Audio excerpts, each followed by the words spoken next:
Our comic book nightmare is finally coming to an end. The Krakoan era of X-Men under Jordan White and his Legion of Doofuses isn't long for this world, and I personally am pretty happy about it. I'm trying to be optimistic. We'll see what happens with the announcements, but it feels like Jordan White and the rest of the people in the X-Men Slack are like, get your shit in, boys. Our time is coming to an end. Maybe now would be the time to release a series or an event or some type of story that might be able to salvage your reputation with comic book customers, because I really can't think of very many people whose reputations were helped by working on this era of X-Men. Even Jonathan Hickman himself, I think less of as a comic book creator after his time in there. There was some really cool stuff that Hickman did, specifically with his Children of the Vault story following up House of X, Powers of Ted. But you also had horticulture in there.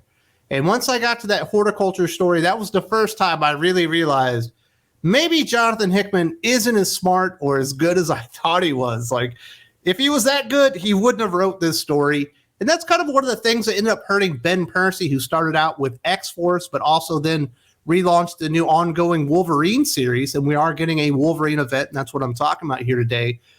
And I'm probably a little bit too hard on Ben Percy, because his X-Force series did actually start out pretty damn good, especially with the Peacock stuff. It felt like a real legitimate threat to the mutants, the X-Men themselves on Krakoa. I thought that was really interesting stuff. And then next thing I know, it was plant animals again, just like horticulture. Kind of dipped after that. But he did also have a good, strong run, or at least opening for Wolverine. Specifically, he was the only one to write a good story during Ten of Swords. If you remember that event that was ruined by Tini Howard. Like, his story of Wolverine going and claiming the Muramasa blade was actually like really, really, really good. And at that point, I was pretty happy with Ben Percy on Wolverine. He kind of fell out of favor for me. Ben Percy, for all of his strengths, and I do think he's really good with characterization. I do think he's good with plots. I think he's very strong with coming up with concepts. He's very much a mystery box writer. He opens up a mystery. He tells you that you're going to get to it. And once you've almost reached that point and you've got your payoff, he introduces another mystery box that will take you another year to get to.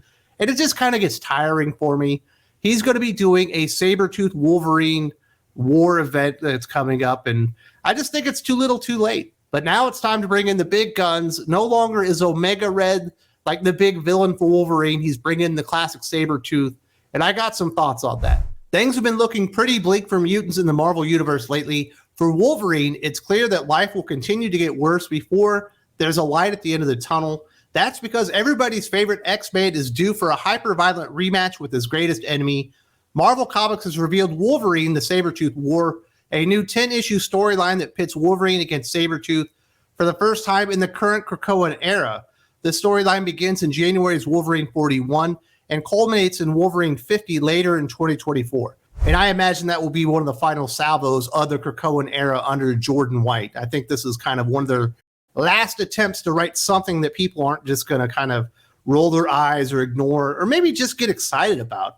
And certainly Wolverine versus Sabretooth is a classic hero-villain matchup, but it's something I think people probably would have got excited for in the Wolverine series maybe 3 years ago. But at this point, it's kind of all blasé. It's kind of all played out. And they kind of didn't do Sabretooth as a villain any favors in the meantime. You know, obviously in the very first issue, he comes out, he kills somebody, he gets annexed or sentenced to death in the pit on Krakoa. And then we'll talk about where that goes. So I don't know that right here, right now, there's a lot of interest in Wolverine versus Sabretooth in a big war storyline. Normally, I would probably just give this a gander just in case it was good, because I do love Wolverine. I do like Sabretooth, and quite frankly, Ben Percy has done some really cool Wolverine stuff in the past, but there's a few other things that are really working against that. The Sabretooth War is a collaboration series between writer Ben Percy and Victor Laval, who previously penned 2021 Sabretooth and 2022 Sabretooth and the Exiles. This storyline features artwork from Corey Smith and Jeff Shaw. This new storyline builds on the current Fall of X status quo, which has seen mutants become more hunted and feared than ever before. And one of the first mutants imprisoned on Krakoa, Sabretooth, is now riding high on the destruction of the mutant nation. So right off there, the art is going to be good. I like Corey Smith. I really like Corey Smith as a Wolverine artist, especially if you're going to do something a little bit more violent, a little bit more bloody with the character. And obviously, if you bring in Sabretooth, I believe that's what they're going for. I also like Jeff Shaw a lot. I think he's also a really strong artist. So the book, the series, the story is going to look really good because they did bring in good artists. But Victor LaValle as the co-collaborator, as the co-writer on this, I don't know why Marvel and DC keep going to this where you have a big storyline, this big epic conclusion or a big buildup, and you really want to pay it off and to get people excited, and then you water it down with a D-list, F-list, Z-list even writer like a Victor LaValle on the story itself. It's almost like putting Tini Howard on X of Swords as the co-writer with Jonathan Hickman. Nobody wants to hear that Tini Howard is in there messing up the work that Jonathan Hickman's doing. And it pretty much destroys the story that's being told in Ten of Swords because it ends up getting like all mashed up with all the stuff that was going on in Otherworld. And now you're bringing in Victor LaValle, who's not a draw.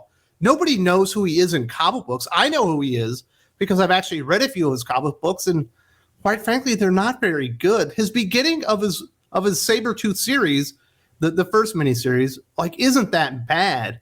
I actually had a review with it here with Doc on the channel, and I remember Doc pretty much arguing with me that taking a stance that, yeah, while there is some quality in this first issue, it's clear that Victor LaValle is going to pay this off, and it's just going to be this prison systems are bad is what the allegory that was going to be told, throughout the story. And it turns out, I don't want to say the word, so I'm not going to say Doc is that, but Doc was certainly more correct than I was, and it turned out to be a really shitty story, a really shitty payoff, and certainly not a reason to launch up another miniseries called Sabretooth and the Exiles, which was more the same and more bad writing that nobody read anyway.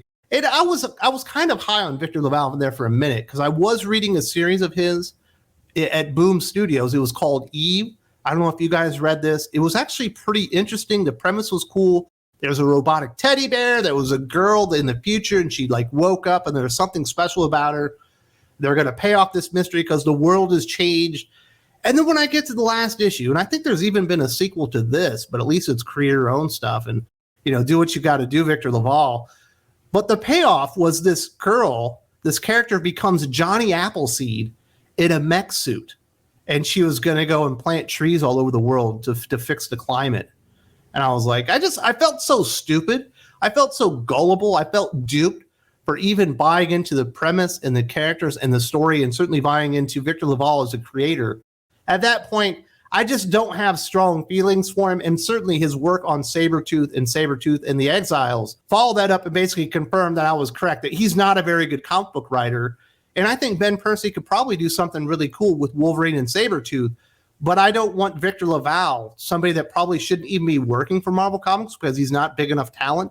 He certainly isn't a name or anything like that, to just go in there and really mess up the story that Ben Percy's trying to tell. And Ben Percy does need some retribution. Like, he hasn't really been in charge of a whole lot of big things. The only thing he really did was X Lives and X Deaths of Wolverine.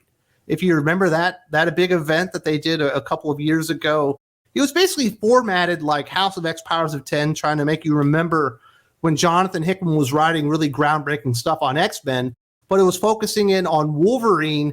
But then they decided to mix it in with the Moira storyline. And one of the series is pretty decent, and the other one just absolutely sucked, the other side of it. And then when you get to the end, it's like Moira becomes the Terminator. I was like, why did I fucking read this? And it certainly left a bad taste in my mouth regarding Ben Percy in event books. So this really is his last opportunity to redeem himself in this time in X-Men, because I don't believe he's going to be retained by Tom Brevoort. He's never really worked with him before. And I imagine Tom Brevoort's going to be looking for a bigger name, somebody with something more fresh to say about Wolverine, which is basically going to be, your number 2 title after X-Men once they do this big reboot. So I kind of feel bad for Ben Percy because I do think he's a good writer. He's written some good things in the past, but he's way too much mystery box here, and this would be an opportunity for him to do something good. But Victor LaValle just taints the whole thing. Marvel also promises the Sabretooth War will shed new light on Wolverine and Sabretooth's shared history. Sabretooth is the definition of big bad, one of the nastiest, cruelest, scariest villains in the 616, and Wolverine's greatest nemesis, Ben Percy said in a press release, which is exactly why I haven't allowed their stories to intersect during this age of Krakoa until now. The tension has built up painfully, and now these two savage titans are going to claw and slash their way into each other's lives again, in what will be the most violent Wolverine story in Marvel history. And I will agree with him. It did certainly build up painfully because Wolverine for the last, I don't know, year or two has been a painful series to read. And this should be the culmination of something. It should be violent and it should be fun. It should be bloody. But it's also going to be an allegory about how prisons are bad because Victor Laval is on there. Or it's going to be something about climate change or some other stupid bullshit that shouldn't be in a Wolverine Sabretooth War event storyline. So it sounds like Ben Percy is excited for this, and I imagine it will be bloody and violent and all that stuff, because if you remember the very beginning of his X-Force run, like the first thing they did was kidnap Domino and start skidding her and then grafting her skid on these guys and infiltrating the island. Like, it was a pretty grotesque and ingenious concept in and of itself that Ben Percy came up with to infiltrate the defenses of Krakoa. And really made Peacock, and I don't remember the guy's names because it's been so long, it made them seem like a really bad threat, and you didn't know just how far they would go to do those things. So Ben Percy certainly has it in him to do a really good Wolverine Sabretooth event-type storyline, and normally I probably would check this out just because it's a Wolverine series. There are good artists. I do like Corey Smith. I do like Jeff Shaw a lot, but just everything that I've seen, especially with 10 lives and 10 deaths of Wolverine, Victor Laval with the ending of Eve, fucking Johnny Appleseed, the Sabretooth and the Exiles. It's going to be a hard sell on me. Like, you're going to have to put out more than this just to get me to buy into it. But if you're excited for it, I'm really excited for you. I want some good stuff to come out of X-Men, but I'm not anticipating anything really good coming out of that office until Jordan White and the Legion of Doofuses are shown the door and Tom Brevoort brings them some new blood and a new direction for X-Men. If you don't believe me about 10 lives and 10 deaths of Wolverine, Doc and I actually reviewed the finale on it, and we both just agreed on this. And there was no disagreement like there was with Sabretooth #1. This thing absolutely sucked ass. It just sucked all the way around. Terrible payoff to a terrible storyline that probably never should have been mashed up with a Wolverine story. If you don't see the video here, there's also a link in the video description.